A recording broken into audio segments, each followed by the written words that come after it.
Selamat siang para sobat-sobat yang saya cintai, jumpa lagi di kanal YouTube-nya Pak Dikun.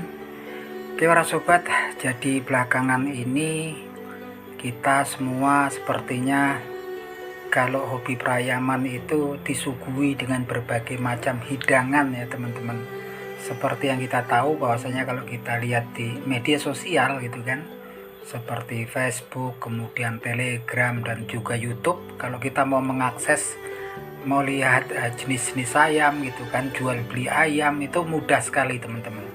Atau bahkan ingin jalan-jalan ke pasar ayam, lihat orang jualan ayam pun sudah banyak konten kreator ataupun kalau di YouTube tuh YouTuber yang menyajikannya secara gratis untuk kita tonton teman-teman, yang memang menyenangkan sekali. Kalau dulu jalan-jalan kita harus datang ke kotanya, kayak saya dulu tinggal di Lampung, kalau pengen main ke pasar ayam harus pulang dulu ke Jogja gitu kan.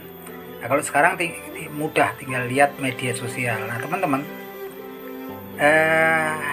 kalau kita lihat banyak sekarang populasi daripada konten kreator atau YouTuber ya, khusus ini di YouTube. Yang jelas mungkin banyak yang bertanya-tanya penghasilannya dari mana sih gitu kan. Jadi teman-teman, YouTube ini adalah media sosial, platform media sosial yang dimiliki oleh Google. Dan Google ini teman-teman adalah perusahaan iklan terbesar di dunia teman-teman, yang dia hampir sekitar 80-90% negara-negara yang ada di dunia, tiap negaranya pastinya ada perwakilan daripada Google. Nah Google memiliki program partnership untuk iklan yang namanya Google AdSense. Salah satunya di YouTube ya teman-teman. Dia menawarkan buat orang-orang yang membuat konten atau konten kreator untuk kemudian mengupload videonya di YouTube yang notabene milik daripada Google, dengan nanti ketika sudah mencapai 1000 subscriber dan 4000 jam tayang dari keseluruhan video-video yang ada di channelnya, mereka bisa mengajukan melamar pekerjaan menjadi partnernya YouTube atau YouTube Partnership Program. Nah kalau sudah diterima, teman-teman akan sah menjadi seorang YouTuber atau konten kreator daripada YouTube. Nah penghasilannya dari mana? Penghasilannya adalah pembagian revenue iklan yang dipasang ketika video teman-teman ditonton oleh para pemirsa teman-teman. Pembagiannya itu ada yang namanya, istilahnya itu namanya CPM, cost per metric. Jadi biaya yang harus dikeluarkan oleh pemasang iklan tiap 1000 kali iklan tayang dan ditonton penonton.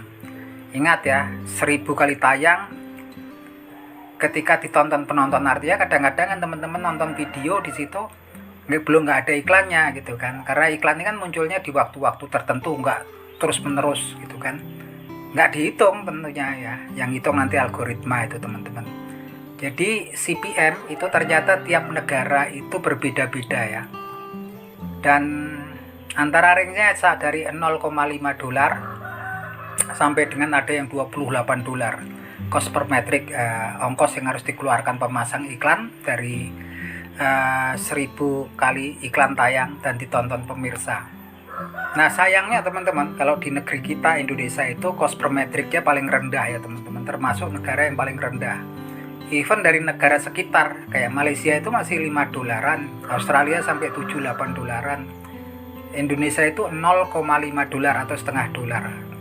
Oke, kita lihat sekarang kalau setengah dolar itu berapa. Anggaplah dolar itu 15.000. 15.000 berarti kalau setengah dolar adalah 7.500. Apakah 7.500 itu teman-teman bersih dapatnya? Ternyata enggak teman-teman, masih dipotong pajak dan nanti dibagi lagi, dibagi dua dengan prosentase via daripada Google mendapatkan 45% dari revenue dari pendapatan iklan, pemilik video mendapatkan 55%. Anggaplah kalau 7.500, anggaplah kita mendapatkan Rp4.000. Jadi setiap per 1000 tayang, kalau teman-teman bikin kontennya itu target penontonnya Indonesia, judulnya Indonesia, narasinya pakai bahasa Indonesia, dan tentunya penontonnya orang Indonesia gitu kan, tiap 1000 tayang iklan itu teman-teman mendapatkan Rp4.000 cuman. Nah kalau cuman yang nonton 1000 sampai 10.000, kalau 10.000 ya sekitar Rp40.000 gitu kan. Jadi mungkin kalau mau ketara cuannya ya yang nonton mungkin ratusan ribu lah. kayak channelnya Ruby Pakoy gitu kan, yang nonton ratusan ribu itu kalau dia mengeluarkan konten. Jadi kalau sampai kemudian 100.000 dapatlah 400.000 per video kalau umpamanya satu video ya dalam durasi tertentu. Dan itu penghasilannya akan dikirim ketika penghasilan dari mulai tanggal 10 ke atas nanti akan dibayarkan di tanggal 20 ya teman-teman. Otomatis ke rekening yang sudah kita verifikasi. Nah itu teman-teman. Nah kalau kita lihat konten perayaman ini juga mengalami kadang-kadang ada kendalanya. Salah satunya adalah dolarnya coklat atau istilah YouTube-nya adalah unfriendly for the advertisement. Nggak ramah untuk dipasangi iklan. Kurang bersahabat untuk dipasang iklan karena algoritma YouTube tampaknya masih mengenali bahwasanya konten-konten yang ngobrol tentang perayaman itu kadang-kadang ditengarai sebagai konten-konten yang berbicara tentang kekerasan kepada hewan. Dan kadang-kadang ya tanpa kita sadari kadang-kadang kita kena strike, dan repotnya kadang-kadang strike ini harusnya kan aturannya peringatan, teguran 1, teguran 2, artinya 3 kali. Kalau sampai teguran yang ketiga baru channel kita di remove. Cuman sayangnya pihak YouTube juga saat ini mengeluarkan pasal bahwasanya kalau kekerasannya itu dianggap sebagai kekerasan yang parah, severe violation, maka mereka berhak menghapus channel tersebut tanpa melakukan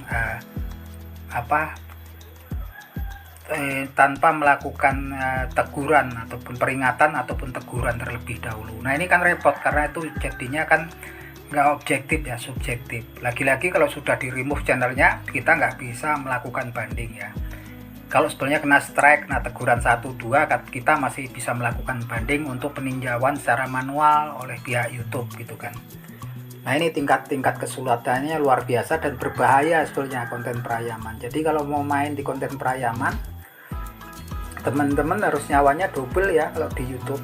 Karena udah banyak kan dulu kalau teman-teman lihat ada zaman sekitar 5 tahun yang lalu ada namanya Kandang Sumanto. Gak lama kemudian ada Kandang Biru dari Jogja. Dan gak lama muncul Kandang ABG, ada Elang Lombok. Ada kemudian Aji Satria Pasaribu, kemudian Ricky Ricardo Simanjunta. Yang sekarang kemana mereka itu? Channelnya juga udah hilang semua. Nah itu yang perlu kemudian teman-teman pertimbangkan kalau kemudian ingin terjun di dunia konten kreator atau menjadi YouTuber di bidang perayaman gitu kan. Ini memang sangat kesulitannya tinggi.